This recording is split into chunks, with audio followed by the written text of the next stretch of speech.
Hi, I'm Michelle Babb. Welcome to my kitchen. Today we're going to be sauteing some greens, and that's a question I get a lot from people when I suggest that they get more greens in their diet is, well, I don't know what to do with greens. I don't know how I would cook them. I don't know anything about them. So I want to give you a little bit of a Greens 101 lesson and show you how simple it is to make greens as a side dish for any of your meals.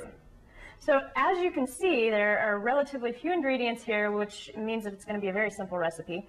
So I have some extra virgin olive oil, and then I have some onions. This is just a yellow onion, and it's just one onion. And then I have about 1.5 cups of mushrooms here. These are cremini mushrooms, and I'm going to saute those together. And then I have some kale here, and this is a red kale. And there are a lot of different kinds of kale. Dinosaur kale is probably one of the more popular ones. That's the long green leaf, but this is one of my favorites. This is the red kale. And this is Swiss chard. And you can see the colors of the stems are different. There's red and yellow, so it's called rainbow chard. And this is a really nice mild green, and this is what I call kind of a starter green. So that one we're going to combine with the kale and get a really nice balance of flavors.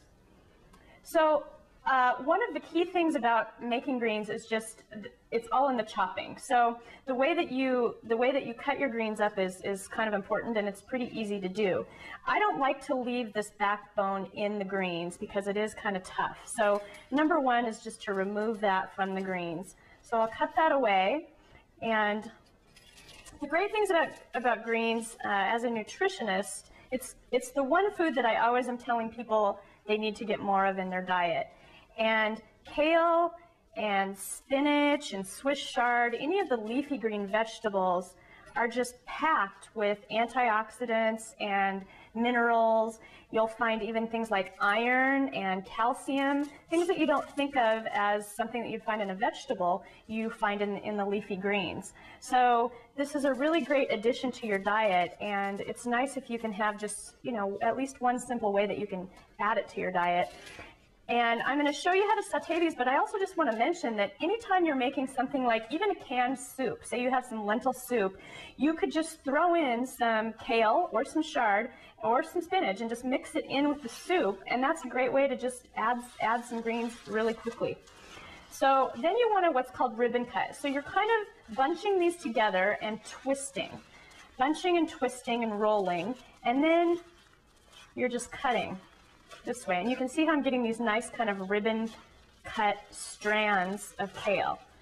And I like to do, when I'm working with kale, I like to do a pretty small chop, because that just makes it, it does have a very strong flavor, so it's nice to have it cut up really well. So just getting a hold of all the ones that are sneaking out here toward the end and chopping it up. So ribbon cutting, that's the main thing. And then we're going to do virtually the same thing with the Swiss chard. I don't always cook these greens together. You could also use something like a collard green with the Swiss chard, or you can, sometimes I just do all kale or just all Swiss chard. It just depends on what I'm in the mood for. If you've never experimented with greens and you think that kale might be a little too strong for you, I would start with the Swiss chard because it's a nice mild flavor. So again, I'm just kind of rolling the greens, and then I'm just doing the ribbon cut. And I don't go quite as fine with the Swiss chard because it's not as strong of a flavor.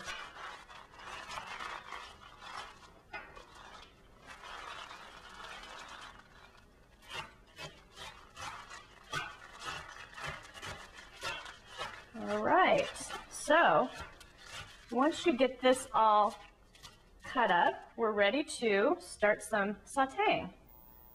All right, so the first thing we're going to do is heat up some olive oil in the pan here. So I've got the heat between medium and high, and I'm going to put just about a tablespoon or so of oil, and that's the extra virgin olive oil that I'm using. I'll let that heat up a little bit in the pan. And then the next thing I'm going to do is add an onion, and again, this is one small yellow onion. And I like to dice it pretty fine.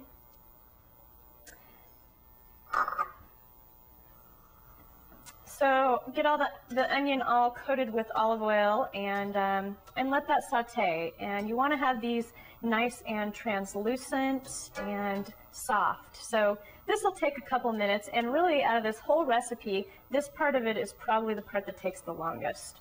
And I'm only talking about a matter of a couple minutes. Okay. All right, so you can see that the onions are they're translucent, they're starting to get a little bit of brown on them, which is exactly what we want. And then I'm going to go ahead and add the mushrooms. And just kind of stir these in with the onions. And then with mushrooms, the key to allowing them to release their juices is to put some salt on them. So I'm going to go ahead and put a little bit of salt on here, and then that will extract the juices out of the mushrooms, and then we'll get more of a kind of a mushroomy broth going.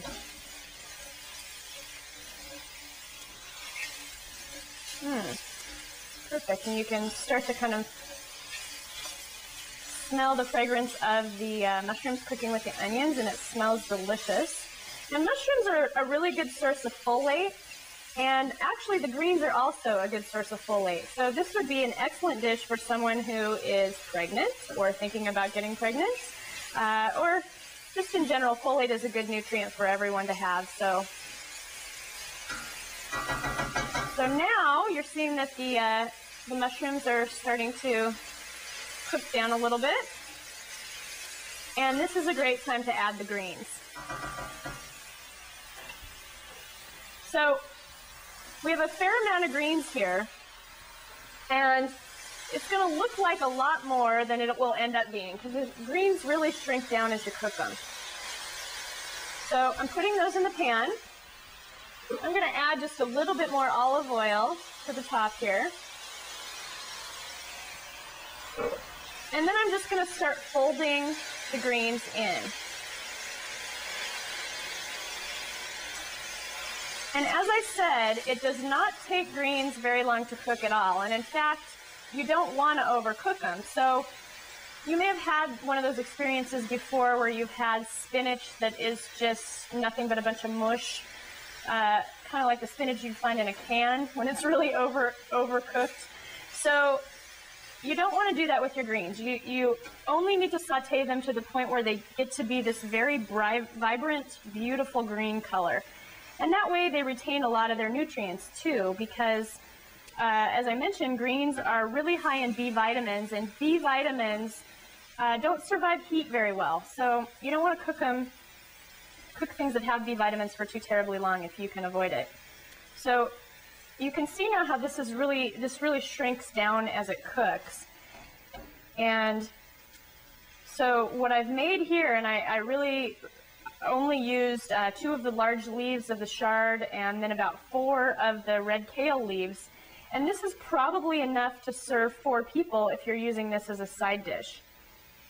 And that's it. You can see how beautiful that is. You can add some variations on this, which would be maybe putting some currants or some raisins in to give it a little sweetness. And at the very end, after I cook it, I like to take a little bit of, this is wheat-free tamari, very similar to soy sauce. Soy sauce works just fine. And just kind of sprinkle a little bit of that over. And it's probably not more than a tablespoon that I use, and then just kind of mix it around. And that is it. All right, so here we have our beautiful pan of greens, and I'm just going to scoop some of this into a dish just so you can see how lovely that looks on the plate. And this is really a perfect accompaniment to anything you can imagine. I use this as a side dish with grilled salmon or with poultry, roasted chicken. It's great. And even grilled lamb burgers. It makes a perfect side dish. So this is smelling so good. I think I'm going to have a bite.